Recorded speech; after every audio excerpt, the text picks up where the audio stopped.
The wheels of the plane touched down with a jolt, shaking Tessa Parker from her reverie. She peered out the frosted window at the snow-dusted rooftops of Evergreen, Colorado, a quaint mountain town she'd fled 8 years ago after tragedy shattered her world. At 17, a devastating car accident on icy roads had claimed both her parents, leaving her orphaned and heartbroken. Her affluent aunt and uncle in London had whisked her away for a fresh start, but in doing so, she'd left behind her grandparents, her childhood home, and Ethan Hayes, the boy who'd been her first love. Now 25, Tessa was back. A call from her grandfather about her grandmother Grace's fading health had pulled her home. She'd taken a teaching job at Evergreen High School, specializing in English literature, a practical excuse for a return that stirred up buried emotions. Clutching the silver locket her mother had given her, Tessa whispered, "I'm home." Stepping into her grandparents' cozy Victorian house, the aroma of fresh-baked gingerbread and evergreen enveloped her like an old friend. Grace, frail but radiant, embraced her tightly. "My sweet girl, you've come back to us." The home was a treasure trove of memories, twinkling Christmas lights strung across the banisters, the massive tree in the living room adorned with handmade ornaments from years past. Tessa could almost hear her dad's laughter by the roaring fireplace and see her mom humming carols in the kitchen. And there, by the bay window, she imagined Ethan at 16, his boyish grin lighting up the room as they dreamed of forever. "Are you sure about this, honey?" Grace asked that evening, her eyes wise and kind. "I have to be," Tessa replied, though doubt lingered. The next day, Tessa visited Evergreen High to meet Principal Harlan before classes started.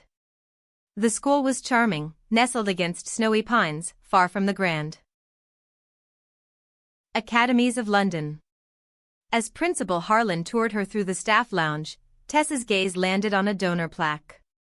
Her breath caught at the name etched prominently, Ethan Hayes, Major Benefactor. Ethan was still here, and thriving. Principal Harlan beamed. "Our local hero." Ethan grew up in Evergreen, served in the military, then built Hayes Security from scratch. Saved our school from closing a few years back with his generosity. Tessa's mind reeled. "He's coming in tomorrow for a meeting about the new library edition," Harlan added casually. That night, sleep evaded her. Questions swirled. What did he look like now? Was he married? Did he even remember her?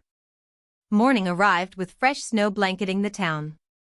In her classroom, unpacking classic novels, Tessa heard confident footsteps. The door opened, and there he was, Ethan Hayes. Time had sculpted him into a commanding man, broader shoulders, chiseled features, dark hair neatly trimmed, exuding quiet power in a tailored coat. Their eyes locked, and the years melted away. A spark ignited, as vivid as their teenage stolen kisses. Principal Harlan appeared, oblivious. "Tessa, meet our benefactor, Mr. Ethan Hayes." "Ethan, our new English teacher, Miss Tessa Parker." "Miss Parker," Ethan said formally, extending his hand. His voice was deeper, resonant. "Mr. Hayes," she managed, her hand trembling in his. The touch was electric, stirring old flames. "Merry Christmas, Tess." Inside, a lopsided clay star ornament, yellow paint chipped, initials T+E scratched on the back, the one she'd made him at 15, their first Christmas as a couple. "I kept it all these years," he said softly. "On my tree, every holiday. Reminded me of hope." Tears welled. "Why hide your success? I didn't want you seeing dollars. Just me, the guy who never stopped loving you. Money's from hard work, but it doesn't define me. Evergreen does." "You do." He knelt in the snow.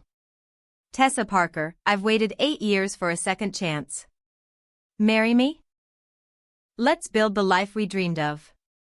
The meeting dragged, discussions of blueprints blurring as they stole glances, the air charged with unspoken history. Later, in the empty hallway, Ethan approached. "You're back." "For Grandma Grace," Tessa explained, hugging her books like armor. "I'm sorry about her health."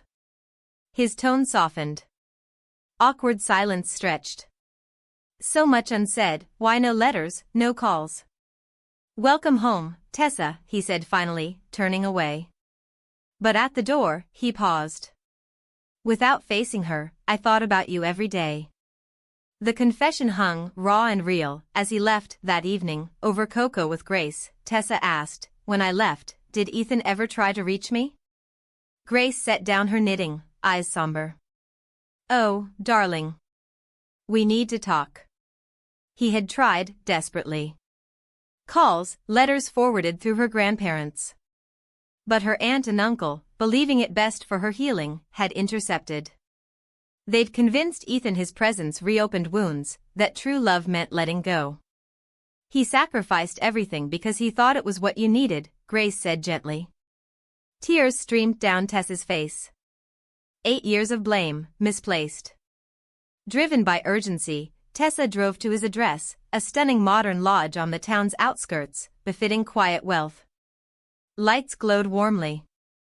As she hesitated, the door opened. Ethan emerged with an elegant woman, tall, professional, laughing intimately. She kissed his cheek lingeringly before driving off. Tessa's heart plummeted. Too late. She fled, tears blurring the snowy roads. School the next day was torture. Avoiding him in halls, hiding the pain. In the library, seeking solace in Wuthering Heights, his voice startled her, "You were at my house last night." She dropped the book, flushing. "I saw you with someone." Didn't want to intrude. A soft chuckle. "That was my attorney, Laura." Dropping contracts. The cheek kiss? "She's European, greets everyone that way." Relief flooded Tessa. He stepped closer. "I haven't dated seriously. Not since you. Grandma told me everything," she whispered. "I'm so sorry I blamed you." "It's past," he murmured, pulling her into an embrace. The library faded, only them remained. They talked for hours, his military service forging resilience, building Hayes Security into a tech powerhouse after discharge. Her lonely years in London, finding solace in books. Old stories resurfaced, sledding mishaps, first kiss under mistletoe. Laughter healed wounds. "Dinner tonight?" he asked as dusk fell. "I'd love that." At a candlelit bistro overlooking twinkling Main Street, conversation flowed. A businessman approached, Ethan Hayes. "Congrats on that massive defense contract. Hayes Security's valuation is through the roof, billion-dollar territory." Ethan downplayed it modestly. Later, alone, Tessa searched online. Headlines confirmed Ethan, the reclusive veteran-turned-CEO, was indeed a billionaire, blending elite security with cutting-edge AI. The revelation unsettled her. He'd been humble, never boasting. Did he think money would change things? Christmas Eve dawned with heavy snow. Tessa helped Grace decorate, mind elsewhere. The doorbell rang. Ethan stood there, snow